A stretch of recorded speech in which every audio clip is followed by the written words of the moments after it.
Ju thatë se bëhet ky shkëmbimi në rrjeti kilovatëve që mungojnë dhe kilovatëve që janë me tepri, por në fakt mund të dëshiroj ose mund të vendos një biznes që ta ruaj energjinë në mënyra të tipit bateri? Patjetër nuk ka asnjë problem. Dhe është më mirë apo më keq?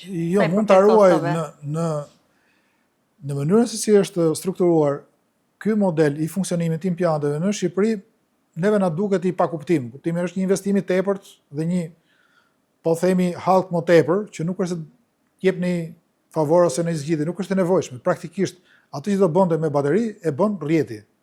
Nuk ka asnjë lloj arsye pse ti duhet ta ruash.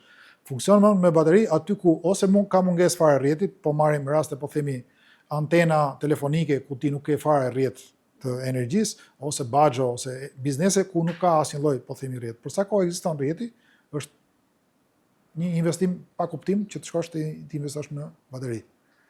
Ndryshon situata tek ata që prodhojnë energji, në implantet prodhimit, që janë tjetër kategori, nuk kanë lidhje me vetë prodhuesit.